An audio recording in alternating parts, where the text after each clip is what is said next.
Here's the drawing then. My next step is to lay in a tone. I'm going to lay in I'd say a 60% gray, and I'll be laying it in all of the area that's in shadow. So it'll be the background in all of the shadow areas. And because this is such a dark object, I'm going to lay in some tone there.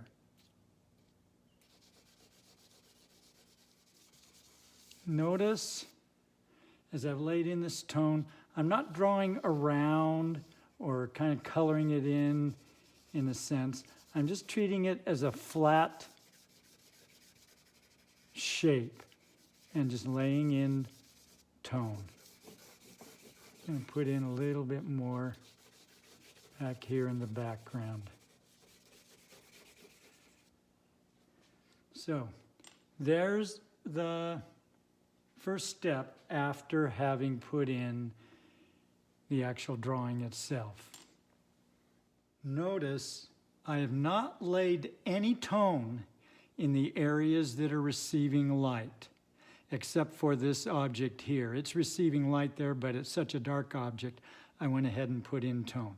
Any of the light areas that are not in shadow, don't lay in any tone from the charcoal. The only tone that goes in those areas is that which comes as a result of glazing. If you lay tone in, then you won't be able to lift it out as well. So now I'm ready to start glazing. Over the whole surface. You don't just rub in areas that you want. Get it all over. And you think, man, I went to all that work for the drawing, and now it's all messed up. Well, not really. Your drawing is still there. You now have a tone over the whole thing. Be sure you don't press too hard when you do the glazing. I'm now going to come in with my chamois, and I'm going to lift out all of the light areas.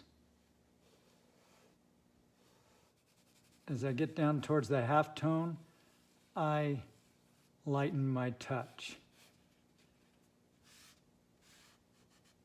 It's essential to be sure and not neglect the light on the ground plane.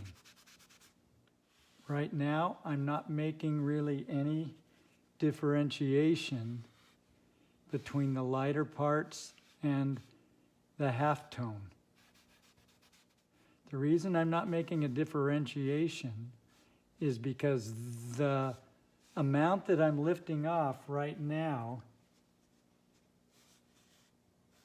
and what's left will probably be about right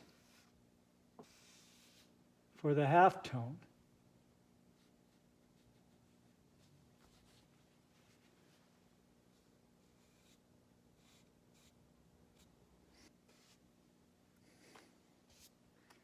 Okay, I've lifted everything out. I'm now going to come back and reestablish some drawing and darks.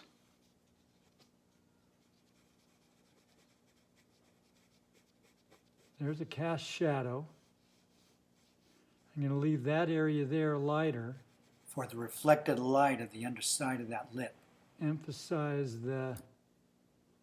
what's really the core shadow there.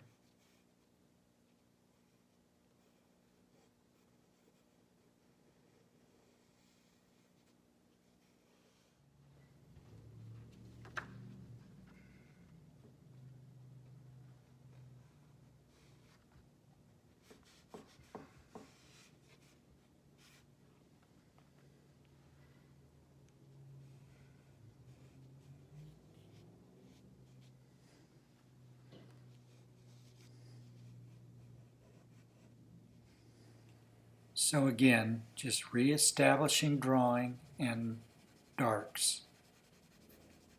And then beefing up the core shadow. And then the cast shadow, leaving the reflected light.